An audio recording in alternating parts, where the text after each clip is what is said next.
Look at this picture. It is a rock painting made by our early humans. What do you think the paintings tells us about the early humans? What do they seem to be doing here? The painting is actually one of the most important archaeological sources of history about a period for which no records are available. It helps us to find out about the long and interesting journey of human beings from the earliest times when they appeared on earth to the present days.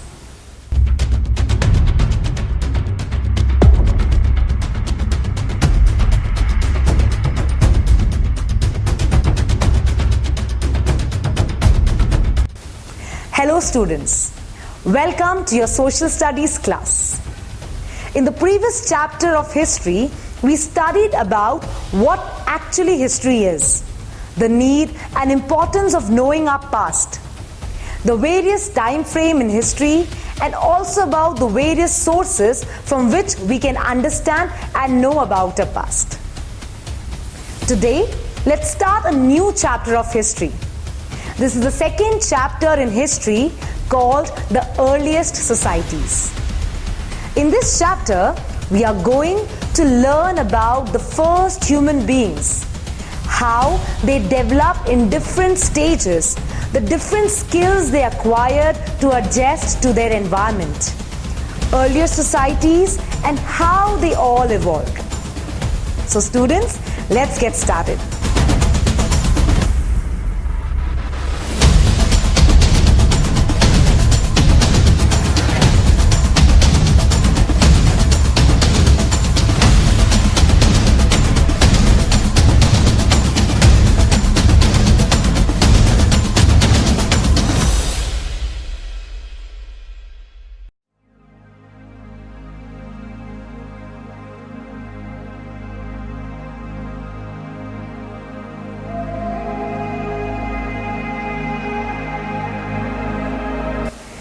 Earth is estimated to be 4.5 billion years old, and at that time it was only plants and animals existing on Earth. Scientists believe that life began on Earth around 3.5 billion years ago, and human beings developed in stages over the centuries from a series of ancestors. This process of development is called evolution. Evolution involves the gradual changes from a simple to a more complex forms. Hence, humans are believed to have developed from simpler forms.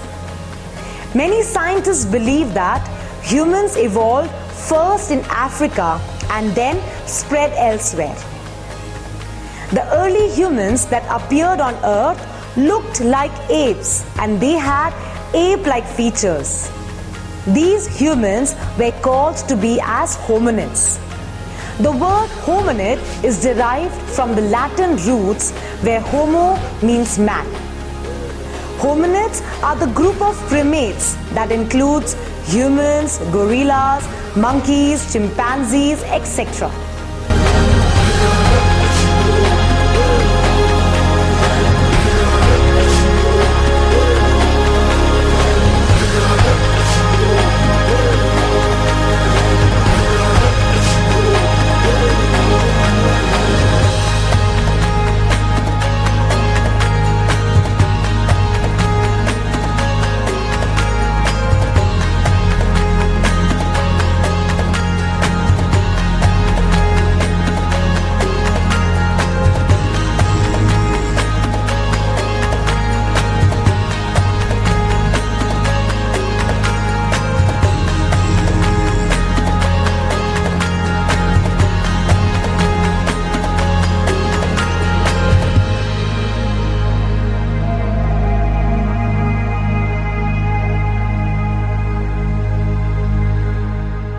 In the beginning, these hominids could not stand in upright position, nor could they walk straight.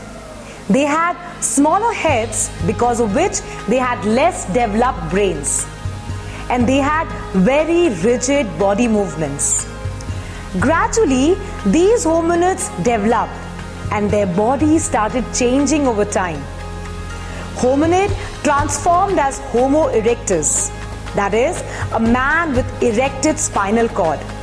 And later, Homo erectus was transformed as Homo sapiens.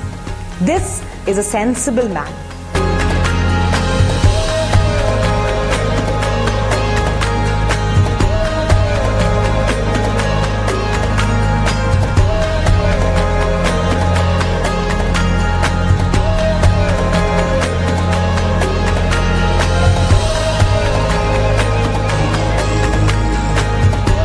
Now they could walk straight. Their brain case became bigger. The jaws and teeth became smaller. Their fingers became flexible, and so they could hold things firmly. The grip became better and their hands became more free.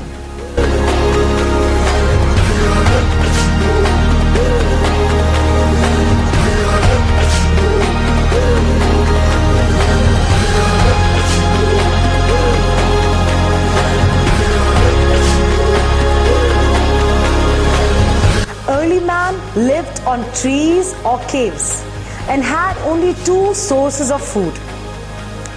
Either they used to hunt animals or birds or did fishing, or they used to gather wild fruits, nuts, roots, etc., as they did not know the art of growing and cultivation in the beginning. Because of these reasons, early humans were called as hunters and gatherers.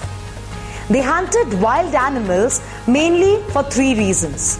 It may be for the flesh to eat, the skin or fur to wear, especially during the winters, and for the safety and protection from the wild animals.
The prehistoric man lived a nomadic life. That means humans lived by traveling from one place to another in search of basic needs of life, such as food, shelter, and water.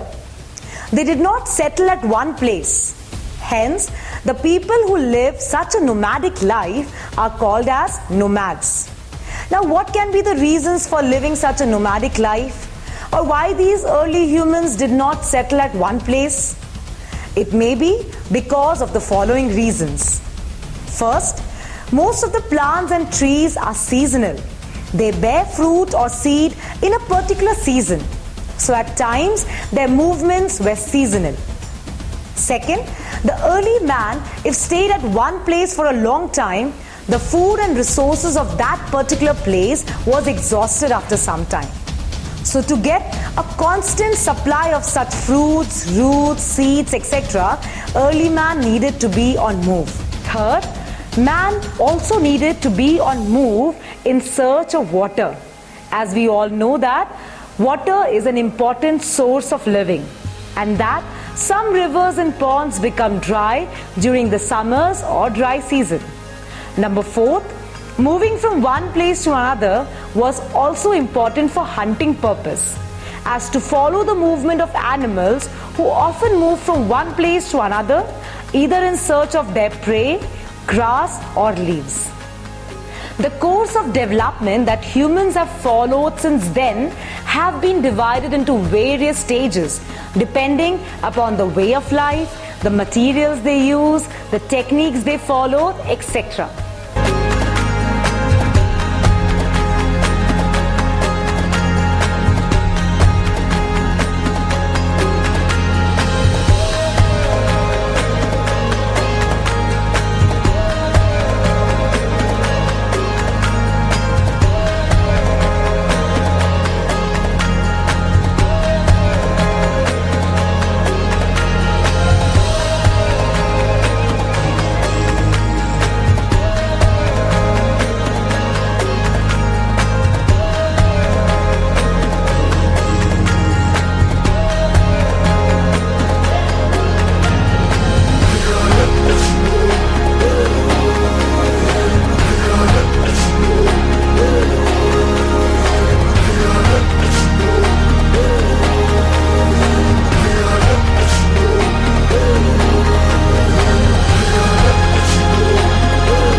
So students, I hope you have got some basic understanding about our ancestors, or we call them as early man. So that's all for the day. We'll continue the chapter in our next class. Thank you.